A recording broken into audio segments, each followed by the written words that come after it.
മുണ്ടക്കൈ ചൂരൽമല ഉരുൾപൊട്ടൽ ദുരന്തത്തിൽ കാണാതായവരെ മരിച്ചതായി കണക്കാക്കി ധനസഹായം നൽകാൻ നടപടി ആരംഭിച്ചു. കാണാതായവരുടെ പട്ടിക തയ്യാറാക്കുന്നതിനും സൂക്ഷ്മ പരിശോധനയ്ക്കുമായി പ്രാദേശിക തലത്തിലും സംസ്ഥാന തലത്തിലും 2 സമിതികളും ഇപ്പോൾ രൂപീകരിച്ചു കഴിഞ്ഞു. പ്രക്രിയ ഈ മാസം പൂർത്തിയാക്കുമെന്ന് റവന്യൂ മന്ത്രി കെ രാജൻ പറഞ്ഞു. ഉരുൾപൊട്ടൽ ദുരന്തത്തിൽ മരിച്ചവരുടെ ആശ്രിതർക്ക് ധനസഹായം നൽകിയിരുന്നു. കാണാതായവരെ കൂടി മരിച്ചതായി കണക്കാക്കി തൊട്ടടുത്ത ബന്ധുക്കൾക്ക് സഹായം നൽകുന്നതിന് വേണ്ടിയാണ് ഇപ്പോൾ നടപടി തുടങ്ങിയിരിക്കുന്നത്. ഓഖി പെട്ടിമുടി ദുരന്തങ്ങൾ സ്വീകരിച്ച അതേ നടപടികളാണ് വയനാട്ടിലും പിന്തുടരുന്നത്. Village officer, panchayat secretary, police station house officer എന്നിവരടങ്ങുന്ന പ്രാദേശിക സമിതി കാണാതായവരുടെ പട്ടിക തയ്യാറാക്കണം.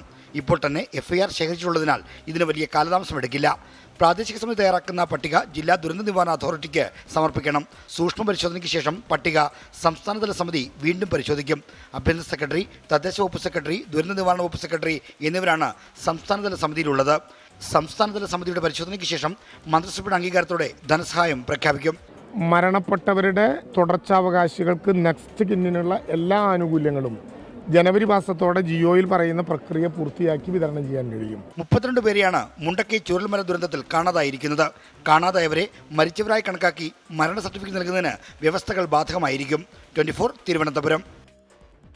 ചന്ദ്രൻ്റെ ഒരു യൂട്യൂബ് സന്ദേശം, അദ്ദേഹം പറഞ്ഞു, SKN 1 വർഷം എത്ര സ്കൂൾ കുട്ടികളാണ് മുങ്ങി മരിക്കുന്നത്?